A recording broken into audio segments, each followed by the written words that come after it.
नमस्कार दोस्तों, दीपावली के पावन पर्व की आप सभी को हार्दिक शुभकामनाएं।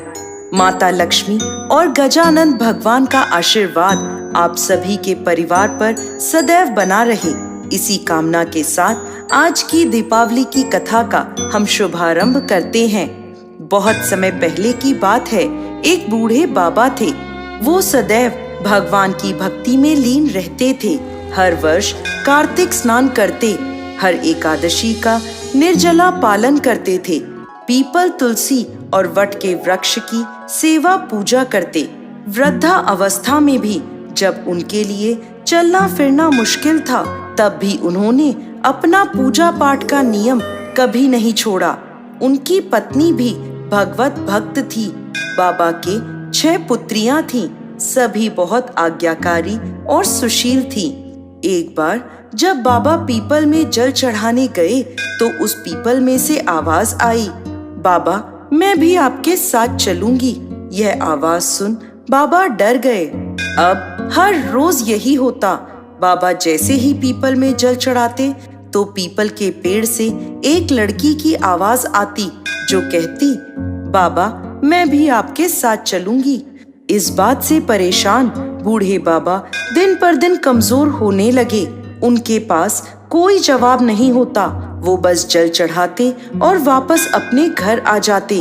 एक दिन बाबा को घबराया हुआ देखकर उनकी पत्नी ने पूछा, क्या बात है?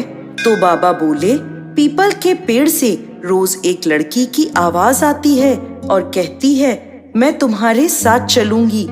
यह बात सुन बूढ़ी अम्मा बोली, कल उसे ले आना। जहाँ 6 कन्याएं पहले ही हमारे घर में हैं, वहाँ एक कन्या और सही।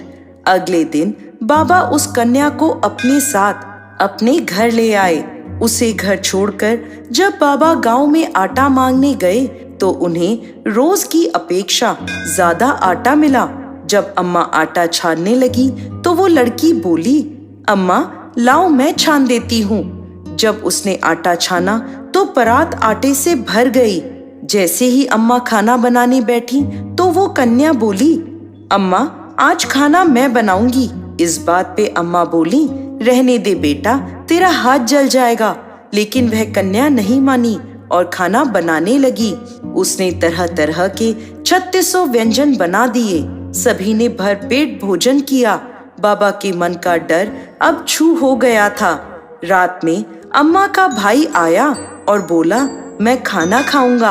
अम्मा तो परेशान हो गई, अब खाना कहाँ से आएगा? उस कन्या ने पूछा, अम्मा क्या बात है, तुम परेशान क्यों हो? तो अम्मा बोली, बेटी मेरा भाई आया है और कह रहा है कि खाना खाएगा, परंतु अपने घर में तो अन्न का एक दाना भी नहीं बचा। अब उसे मैं क्या खिलाऊं? तो वह कन्या बोली, अम्मा आप चिंता मत करो, मैंने कुछ अनाज बचा कर रखा था, उसी से मैं खाना बना देती हूँ। वो रसोई में गई और मामा के लिए खाना पकाकर ले आई। मामा ने भर पेट खाना खाया और बोला, ऐसा स्वादिष्ट खाना जिंदगी में मैंने पहले कभी नहीं खाया। रात में जब सोने का समय हुआ तो वह कन्या बोली, माँ चौका लगा के दिया जला देना, मैं कोठे पर सोऊंगी।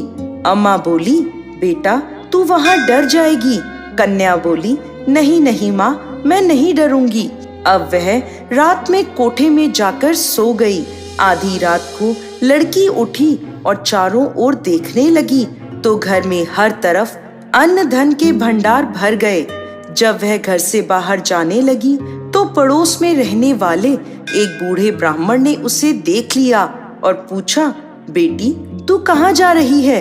तो लड़की बोली, मैं दरिद्रता दूर करने आई थी, अगर तुम्हें भी करवानी है तो करवा लो। उसने बूढ़े ब्राह्मण के घर की तरफ भी जैसे ही देखा तो चारों ओर धन ही धन हो गया। सुबह जब सब उठे तो उसे ढूंढने लगे, अरे हमारी बेटी कहाँ चली गई, हमारी बेटी कहाँ चली गई?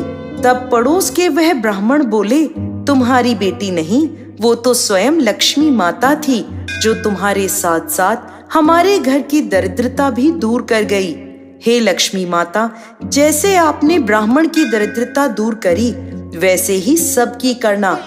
कहानी को कहते, सुनते और हुंकार भरते सब पर कृपा करना। जय लक्ष्मी माता।